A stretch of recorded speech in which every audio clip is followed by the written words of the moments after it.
Puji Tuhan kalau pada saat ini kita bisa bertemu. Dan kalau kita bertemu di dalam Yesus, pasti ada berkat. Saat ini saya mau berbicara tentang kesembuhan. Terutama kesembuhan fisik.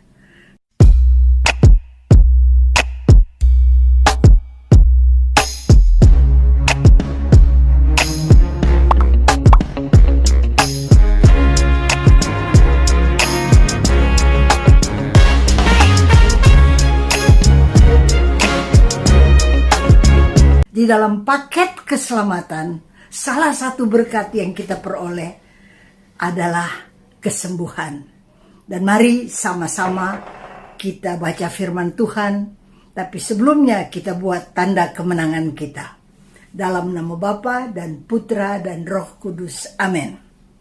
Di dalam kitab Keluaran 15 ayat 26, firman-Nya, jika kamu sungguh-sungguh mendengarkan suara Tuhan Allahmu dan melakukan apa yang benar di matanya dan memasang telingamu kepada perintah-perintahnya dan tetap mengikuti segala ketetapannya, maka aku tidak akan menimpakan kepadamu penyakit manapun yang telah kutimpakan kepada orang Mesir, sebab aku Tuhanlah yang menyembuhkan engkau. Setelah bangsa Israel keluar dari tanah perhambaan dan mau masuk di dalam tanah perjanjian, mereka harus lewati padang gurun. Di sana mereka akan diuji. Nah, di dalam ujian itu Tuhan janjikan kemenangan.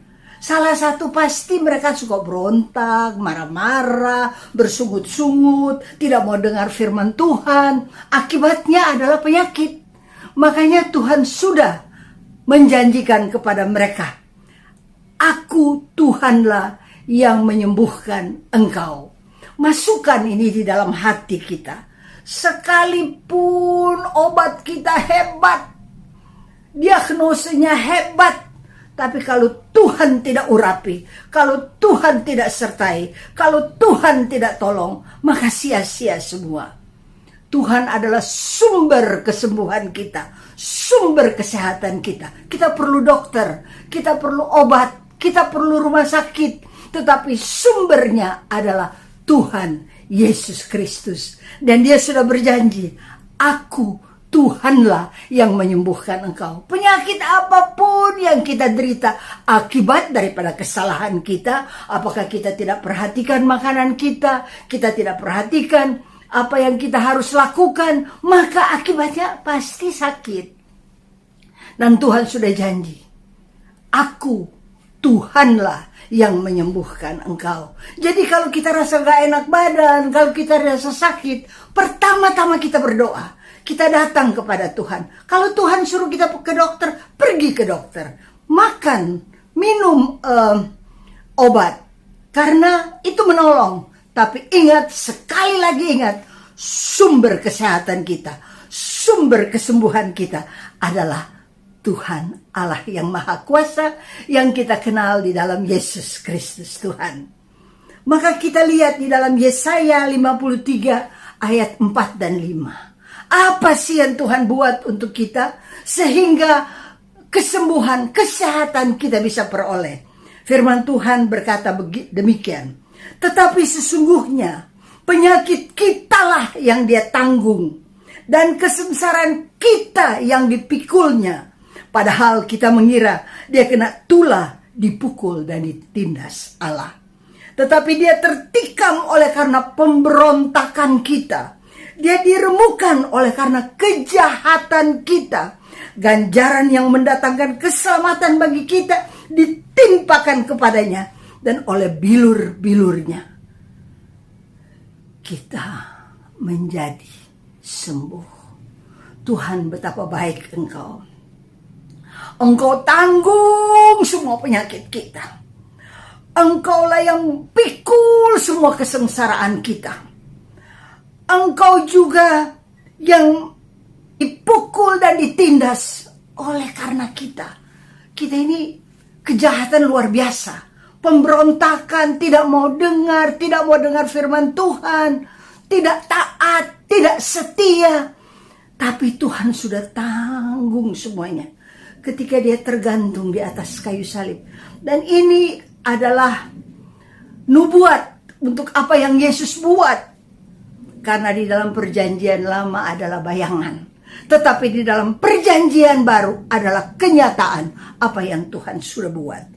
Dan firman Tuhan berkata, Ia sendiri telah memikul dosa kita di dalam tubuhnya di kayu salib, supaya kita yang telah mati terhadap dosa hidup untuk kebenaran, dan oleh bilur-bilurnya kamu telah sembuh. Coba renung-renungkan apa yang Tuhan buat bagi kita. Bagaimana bilur-bilur di belakang, dia dipukul, dia didera, dia dicambuk, dan di ujung daripada cambuk-cambuk itu ada semacam kail, tapi bercabang. Jadi kalau dia dipukul, pas ditarik lagi, maka dagingnya ikut tertarik. Saya pernah baca bahwa di belakang itu ketika dia di bilur-bilur itu, sampai tulangnya kelihatan. Betapa dia menderita untuk saudara dan saya. Betapa dia tertikam untuk kesalahan kita, untuk kutuk kita, semua dia tanggung. Tuhan, terima kasih. Apa yang kau buat bagi kami, kami sungguh bersyukur. Ampunilah segala kesalahan kami yang kami buat, baik sadar maupun tidak sadar, tapi keseringan sadar. Nah, sekarang kita lihat. Saya baca satu yang saya sangat diberkati. Saya di WA diberi kepada saya berita ini. Ada Mama Rusa. Rusa itu mau, kalau binatang kan beranak, bukan melahirkan dong. Dia mau beranak anaknya. Tapi dia berada di tepi sungai. Kemudian dia lihat ke kiri. Aduh, ada apa tuh? Pemburu yang sedang membidik untuk membunuh dia. Dia lihat sebelah kanan, dia lihat singa yang lapar, melihat dia dengan mata lapar, mau terkam dia. Dia lihat ke depan sungai. Dia lihat ke belakang, ada hutan itu terbakar. Jadi mau kemana? Mau terjun ke sungai, nggak ada tenaga lagi, karena mau orang kan kalau mau binatang itu maupun manusia kalau mau melahirkan atau kalau mau beranak itu lemah. Maksudnya tidak ada tenaga lagi untuk perkara-perkara yang lain. Dia kumpulkan semua tenaga untuk beranak. Nah, kemudian dia mau lari, nggak mungkin bisa lari. Tenaganya sudah habis, terlalu lemah. Nah, akhirnya dia ambil keputusan. Saya fokus akan beranak baby rusa ini. Jadi dia nggak peduli dengan pemburu, dia juga tidak peduli dengan singa itu, dia nggak peduli mau terjun ke sungai. Tiba-tiba kilat hujan yang besar sekali. Dan karena kilat dan hujan, pemburu itu ketika dia membidik, dia mau membidik rusa ini, ternyata yang dia kena adalah singa. Seketika itu juga singa mati. Tapi karena ada kilat, ada hujan, ini nggak bisa lihat. Pemburu ini nggak bisa lihat, malah dia yang lari. Dan hujan, karena begitu besar hujannya, hujan itu memadamkan api daripada hutan itu. Dan dengan selamat dia, Mama Rusa ini beranak baby rusa. Apa pesannya? Fokus. Fokus dan fokus. Kalau kita sedang melakukan sesuatu, kita harus fokus. Dan kalau kita fokus, Tuhan pasti dan pasti menolong. Sekarang kita lihat Apa saja sih yang orang berdosa ini lakukan pada Tuhan Yesus? Mereka meludahinya dan mengambil bulu itu dan memukulnya di kepala.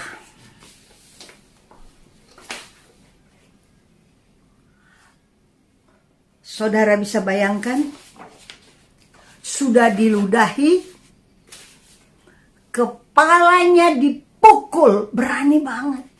Tapi itulah kejahatan. Kalau orang sudah dikuasai dosa, dikuasai kejahatan, dia sudah tidak tahu lagi apa yang dia buat. Dia lakukan semau-maunya. Tapi untuk itulah Tuhan mati bagi kita. Selagi kita berdosa, Dia sudah mengasihi kita. Selagi kita berdosa dan berada dalam keadaan yang sangat buruk, Tuhan sudah berbelas kasihan kepada kita. Jadi bukan kita yang memilih Tuhan, tapi Tuhan yang memilih kita. Dia yang ambil inisiatif ketika manusia jatuh di dalam dosa. Dia ambil inisiatif untuk selamatkan orang berdosa, kita sekalian. Kita lihat, Tuhan terima kasih bahwa Engkau begitu baik.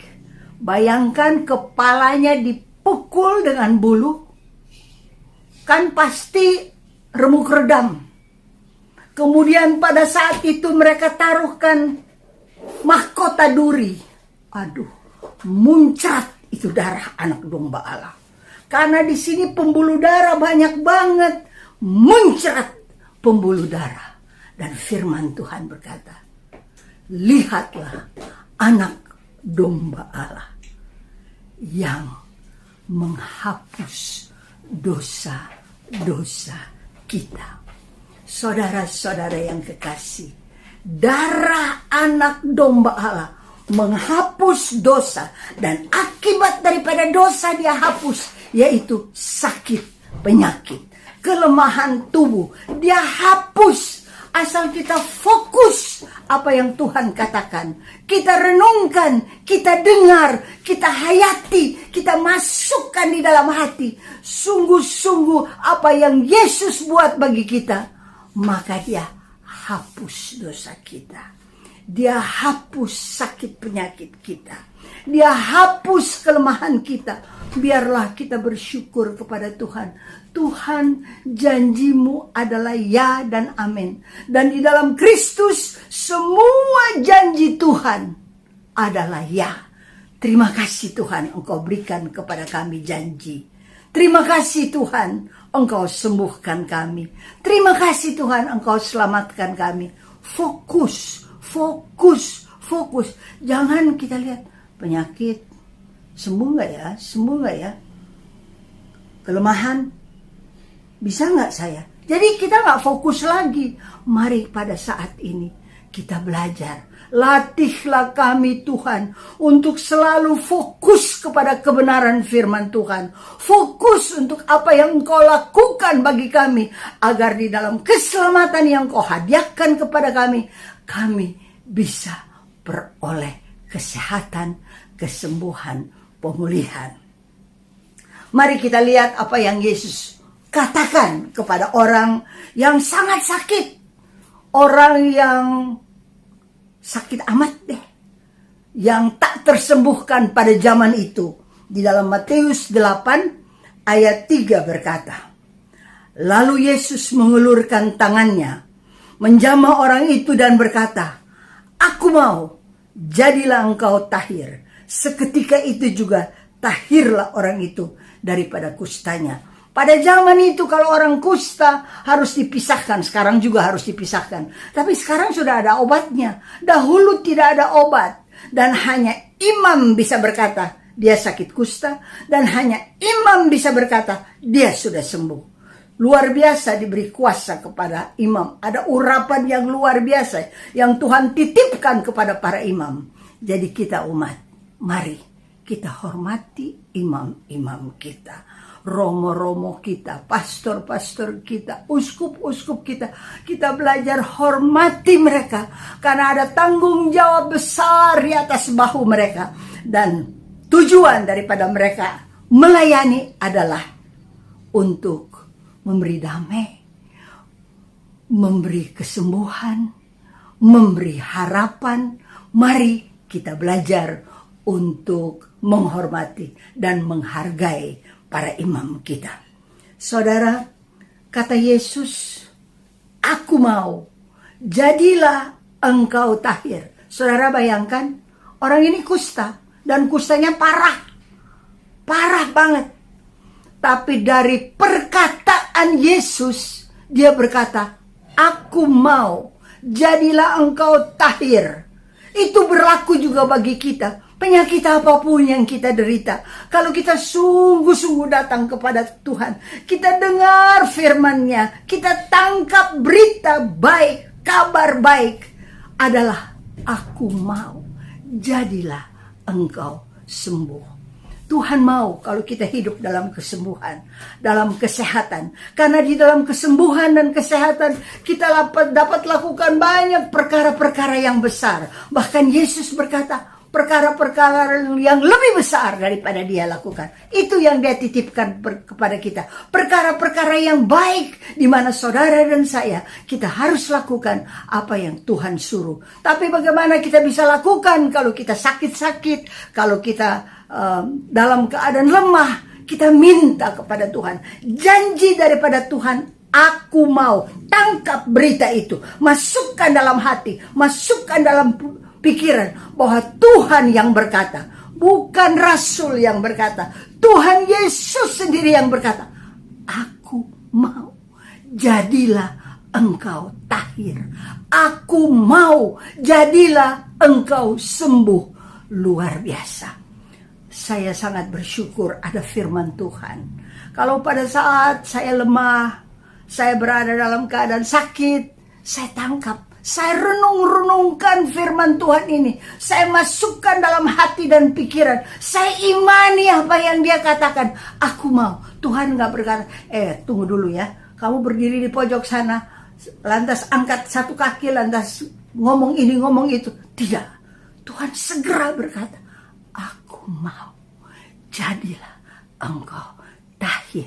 Jadilah engkau sembuh. Ini berkat yang luar biasa bagi orang yang sedang sakit, yang sedang lemah. Fokus apa yang Tuhan katakan. Fokus apa yang dia janjikan. Masukkan di dalam imanmu. Masukkan di dalam hatimu. Ucap pada dirimu sendiri. Ucap berkat bagi dirimu sendiri. Bahwa rencana daripada Tuhan menyembuhkan engkau. Saudara-saudara, kita lihat ucapan-ucapan daripada Tuhan Yesus untuk orang sakit, orang yang berada dalam kelemahan. Kita lihat lagi di dalam Injil Lukas 13 ayat 12. Ketika Yesus melihat perempuan itu, ia memanggil dia dan berkata kepadanya, "Hai ibu, penyakitmu telah sembuh." Di dalam Injil ini ada seorang bongkok. Kalau bongkok kan fokusnya hanya di bawah, dia nggak bisa lihat ke atas. Semua yang dia lihat adalah di bawah. Kadangkala kita bongkok rohani, yang kita lihat kelemahan di bawah, kesusahan, penderitaan, itu melulu yang dilihat. Tapi orang bongkok ini, ketika Tuhan Yesus melihat dia, dia berkata, "Hai ibu, penyakitmu telah sembuh." Sekarang masukkan di dalam kata ibu, "Hai Esther, penyakitmu telah sembuh." Hai Dewi, penyakitmu telah sembuh. Hai Andrew, penyakitmu telah sembuh. Buatlah ini pribadi, di mana Tuhan berbicara kepada kita secara pribadi.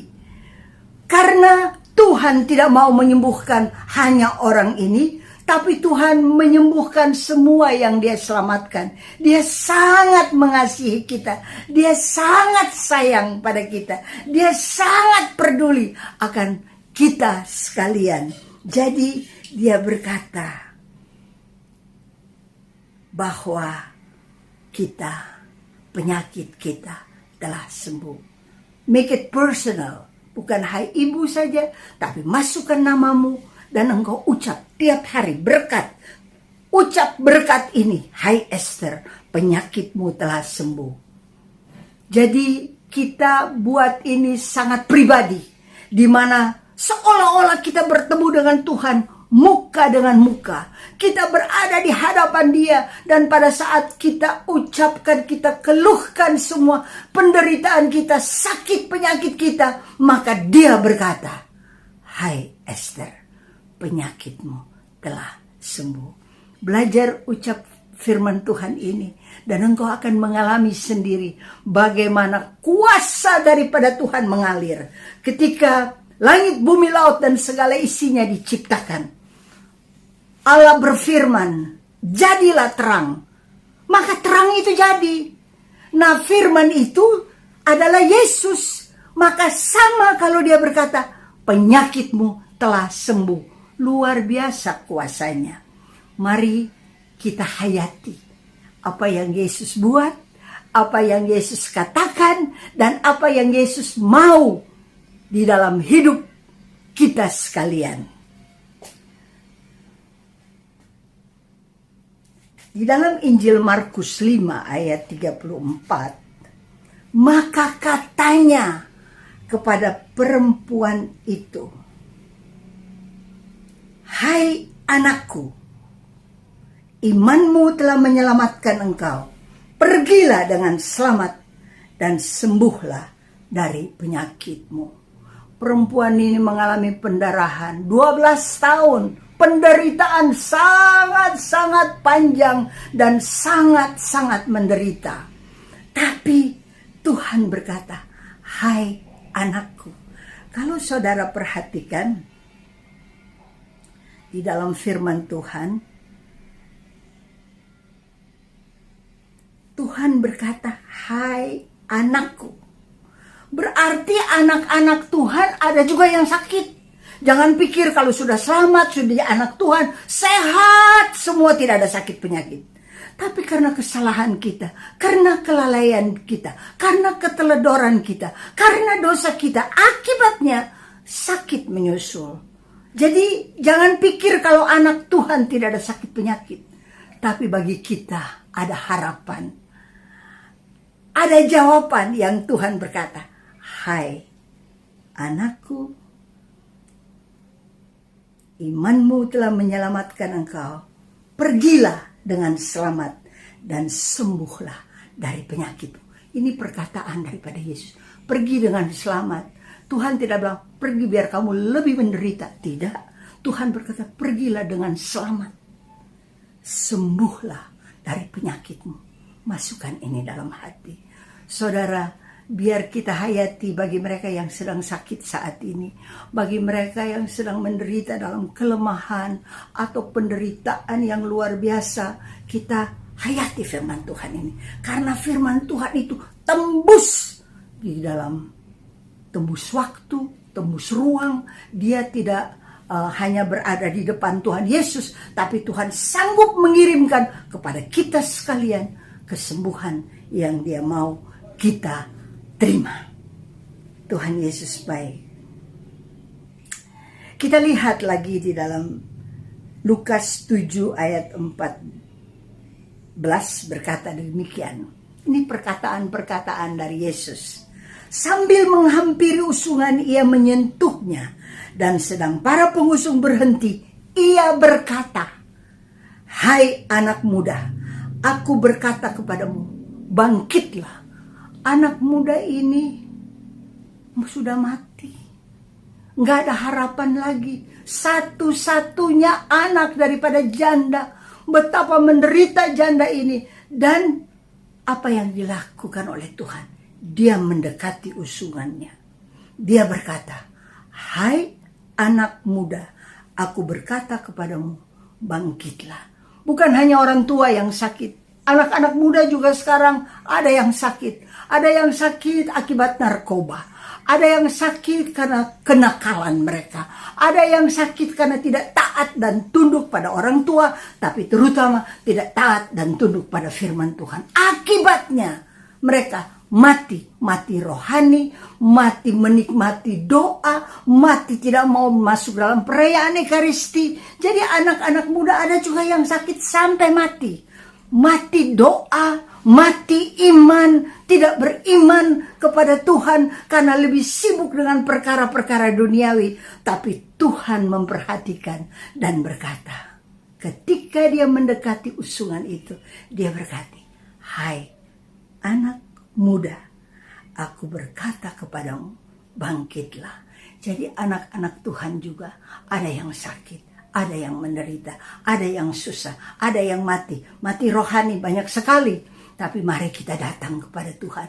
Apa yang dia perkatakan, apa yang dia sabdakan, berlaku bagi kita sekalian. Tuhan itu baik, amat baik. Saudara, kita lihat di dalam Injil Lukas 13 ayat 32. Demikian, jawab Yesus kepada mereka, pergilah dan katakanlah kepada si serigala itu, Herodes, aku mengusir setan dan menyembuhkan orang pada hari ini dan besok. Pada hari yang ketiga, aku akan selesai. Hari ini dan besok. Tiap hari kita renungkan. Hari ini, besok Tuhan sembuhkan. Hari ini dan besok. Terus menerus. Kalau kita tiap hari merenungkan. Hari ini, besok. Besoknya kita berkata lagi. Hari ini dan besok. Jadi Tuhan menyembuhkan terus menerus. Tidak ada sela. Tidak ada waktu untuk dia tidak mau menyembuhkan. Dia mau menyembuhkan kita sekalian. Betapa baiknya Tuhan. Saya ingin cerita tentang satu cerita yang sangat memberkati saya. Nah, satu waktu ada seorang yang terbaring sakit, yang sudah dying. Suster mau doakan dia selalu bilang, saya tidak mau didoakan. Suster mau berbicara sama dia usir keluar, nggak usah. Satu waktu datang pastor Romo. Dan suster berkata, Romo, tolong dong, sebentar lagi dia akan pulang. Bagaimana kalau dia pulang dalam kebencian, dalam kemarahan, dia merasa tidak diampuni. Tolong supaya doakan dia. Pastor itu masuk, dia juga diusir, dia tidak mau didoakan. Pastor itu masuk mau melayani, dia tidak mau. Tapi ketika pastor itu keluar, suster itu berkata, satu kali lagi, Romo tolong masuk, Romo tolong doakan dia. Jadi Romo dia masuk aja karena dia juga punya beban. Orang ini perlu ditolong. Dia sudah berada dalam the edge of his life. Dia harus ditolong. Jadi dia masuk. Dia berkata, saya berdoa aja, dia bilang begitu. Kemudian dia doa aja. Tiba-tiba orang ini berkata, saya itu gak bisa diampuni. Dosa saya terlalu besar. Saya membunuh. Wah, kemudian dia mulai cerita apa yang terjadi 20 tahun yang lalu. Di mana dia adalah penjaga pintu kereta, di mana dia harus tutup. Tapi karena dia ngantuk, dia tidak tutup. Maka kereta itu lewat dan mobil itu yang sedang melintasi itu ditabrak sama kereta. Dan semua penumpang mati. Bapak, ibu, anak mati semuanya. Dan itu dia tidak bisa ampuni. Karena si penuduh, si setan terus tuduh dia, kamu bersalah, kamu berdosa, kamu pembunuh, kamu macam-macam dikatakan. Jadi dia percaya apa yang dikatakan. Padahal sekalipun dosamu merah seperti kermisi, kalau engkau datang kepada Tuhan, Tuhan sanggup membuat putih seperti bulu domba. Jadi pastor ini berkata, kapan itu terjadi? Sekian tahun yang lalu. Di mana itu terjadi? Di kota ini. Dia cerita semua. Kemudian dia katakan, yang kamu tabrak adalah mama, papa, dan adik saya. Tapi saya sudah lama mengampuni. Dan saya sudah lama berdoa untuk orang yang menabrak itu. Tiba-tiba bapak ini dia menangis. Dia berkata, aduh terima kasih bahwa saya peroleh pengampunan. Dia dapat damai. Romo itu berdoa dan memberikan sakramen pengampunan kepada dia. Dan dia merasa dia sangat diberkati. Dia boleh ada dalam damai. Ada ketenangan. Ada sukacita. Wah ternyata dosanya yang begitu berat Tuhan ampuni. Dan setelah itu dia berpulang ke rumah Bapa dalam damai, dalam sukacita, dalam ketenangan. Karena di dalam firman Tuhan berkata 1 Yohanes 1 ayat 9. Sekalipun dosa kita berat, asal kita minta ampun kepada Tuhan, maka dia menghapus semua kejahatan, dia menghapus semua dosa kita, dan dia berikan kepada kita damai sejahtera. Kan ada damai, kita perlu damai. Saudara, kadangkala kita sakit, kita menderita, kita berada dalam kelemahan, karena ada tuduhan-tuduhan pada masa-masa yang lalu yang kita buat dosa, kita buat kejahatan, kita memberontak. Pada masa-masa yang lalu yang kita sudah minta ampun di dalam perayaan Ekaristi atau di dalam sakramen pengampunan dosa, kita sudah minta ampun. Tapi dia datang lagi, dia tuduh kita lagi, dan kita akhirnya percaya akan tuduhan itu. Mari kita belajar. Kalau sudah diberi ampun, maka kita sudah diampuni. Biarlah kita hidup dalam damai, hati kita mengampuni orang, hati kita mengasihi, dan penyakit apapun tidak bisa masuk karena kita hidup damai bersama-sama dengan Tuhan. Biarlah di dalam hidup kita yang satu kali ini, kesaksian kita karena kita sudah diselamatkan, kita belajar cerita kepada orang lain apa yang Tuhan buat bagi kita. Kita belajar saksikan kepada orang lain apa yang Tuhan kerjakan di dalam hidup kita. Kita diselamatkan, kita dijadikan ciptaan baru, kita dipulihkan, kita dijadikan bait Allah, kita dijadikan ahli waris kerajaan sorga. Wow, kita diangkat menjadi anak dari Allah yang maha kuasa. Bukankah itu sesuatu yang luar biasa yang perlu kita ceritakan kepada orang lain? Karya keselamatan daripada Tuhan terlalu mulia, terlalu kudus. Jangan simpan bagi dirimu sendiri, tapi belajar saksikan kepada orang lain. Kalau kita sehat, katakan, aku sehat karena Tuhan. Kalau kita sembuh, kita katakan, aku sembuh karena Tuhan Yesus. Kalau kita kuat, kita katakan, saya kuat karena Tuhan Yesus Kristus. Dalam keadaan sakit apapun, karena Tuhan sudah berkata, aku tidak timpakan penyakit apapun yang telah aku timpakan kepada bangsa Mesir itu. Akulah Tuhan yang menyembuhkan engkau. Bagi setiap orang yang sakit, mau sakit berat, sakit ringan, datang kepada Tuhan. Dan dia akan berkata, aku mau, jadilah engkau tahir. Tapi ada juga saatnya dia berkata bahwa kita harus pulang ke rumah Bapa. Mari kita terima dengan hati yang terbuka. Kalau saatnya tiba, maka kita pulang dengan damai, dengan sukacita, dengan kasih, dengan hati yang bersyukur sekali. Karena tidak ada satu orang pun yang akan hidup 1000 tahun di dalam dunia ini atau selama-lamanya. Ada batas waktunya, ada expired date-nya. Biarlah kita tahu, selama kita hidup, biar kita hidup dalam kesehatan.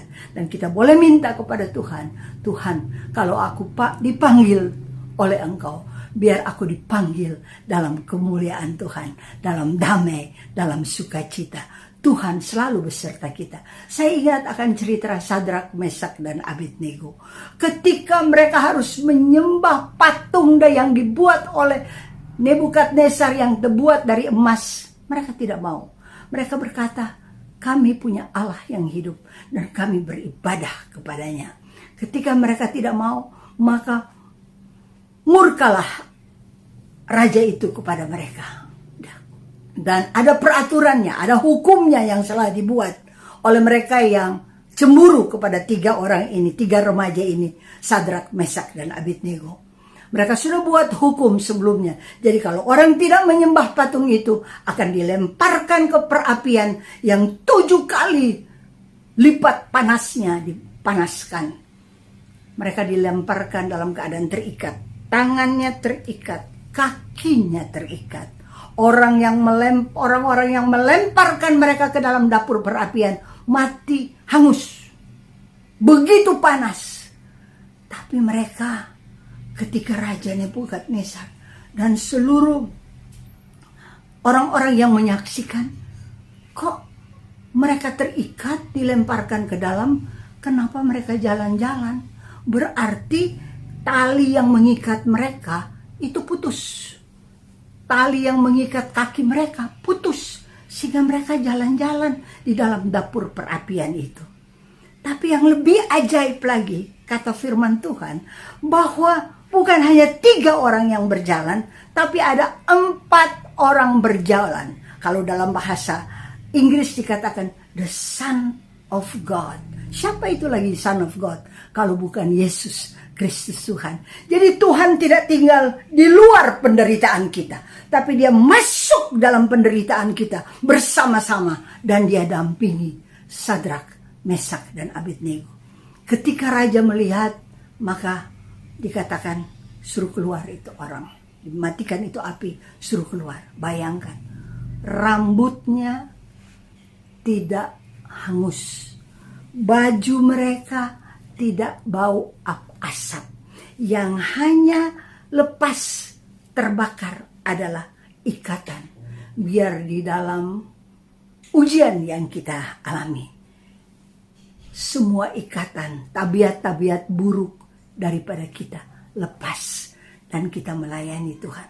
Pesannya adalah, karena kesaksian mereka, Raja Nebukadnezar dan bangsanya disuruh percaya kepada Allahnya Sadrak, Mesak, dan Abednego. Biarlah melalui kesaksian ibu, bapak, saudara-saudara kesaksian, orang lain yang melihat kita, dia boleh percaya bahwa Yesus adalah Tuhan. Karena saudara dan saya adalah suratan terbuka, the living epistle, yang bisa dibaca oleh semua orang. Biarlah kabar baik kita ucap dari mulut kita, dari kelakuan kita, dari kemurahan hati kita, dari apapun yang kita perbuat, kita memperlihatkan kebaikan Tuhan, dan kita menjadi saksi yang hidup bagi Allah yang hidup. Selamat menikmati kesembuhan, selamat menikmati damai sejahtera, selamat menikmati sukacita, selamat menikmati janji-janji Allah yang adalah ya di dalam Yesus Kristus Tuhan. Tuhan memberkati kita semua. Amin.